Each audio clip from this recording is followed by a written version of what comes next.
Foods that may harm your thyroid health. Goof day everyone. Before we proceed our video, please subscribe my channel and press the bell button below for videos notification. For someone who has never worried about having a thyroid problem, then the word goiter or goitrogens might not crop up in your vocabulary. But what exactly should you know about goiter, which by the way means an enlarged thyroid gland? And why is it enlarged? Is it because it's malfunctioning? Here come your goitrogens. Goitrogens are substances in certain foods that can sometimes impair on the functions of your thyroid gland. Since the thyroid gland, one of the largest in our endocrine system, governs how our body reacts to hormones, thereby influencing your mood, produces proteins, manages how our body uses energy and regulates our body temperature, then it will be a big problem if it was not in full working order. The foods that affect your thyroid. There are certain foods that contain goitrogens. These are the ones that affect your thyroid.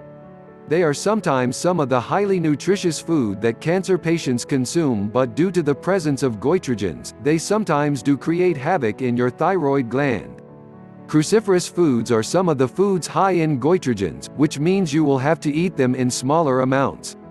Now if you have thyroid problems, then you might as well go slow in eating the following goitrogenic foods, or remember to eat them with foods that contain iodine. These foods are Brussels sprouts, broccoli, bok choy, kale, cabbage, cauliflower, turnips, kohlrabi, radishes, rutabagas, mustard and mustard greens. The following are foods that have lower content of goitrogens. Bamboo shoots, peaches, peanuts, pears, pine nuts, spinach, strawberries, sweet potatoes. Other causes of a faulty thyroid. Now there are other causes of a faulty thyroid.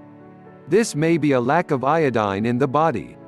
Some foods that are rich in iodine include sea vegetables, fennel, kelp, Jerusalem's artichokes, raisins, and eggs. For cancer patients, make sure your eggs and vegetables are organic and go slow on the raisins.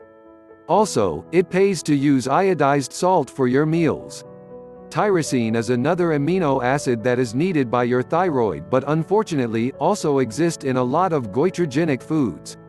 Some foods with tyrosine that you should be eating are pumpkin seeds, eggs organic, fish fresh with fins preferably for cancer patients, beef organic, avocados, almonds, poultry organic and free range, and salmon.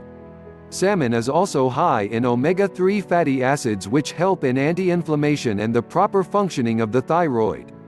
Animal foods, organic, are also high in protein which should be excellent sources of selenium and vitamin B12 for optimum thyroid health. Non-cruciferous foods that are good for your thyroid. Of course, there are non-cruciferous and non-goitrogenic foods that can be kind and beneficial to you. Aside from great sources of antioxidants and vitamin C, these include carrots, celery, eggplant, tomato, bell peppers, squash, cucumber, blueberries, asparagus, green beans, guavas, pomegranates, peas, cherries, apricots, mangoes, apples, kiwis, citrus fruits. So, do you have a personal experience with goitrogenic foods and a thyroid problem? How did you cope with it? Share in the comments section below.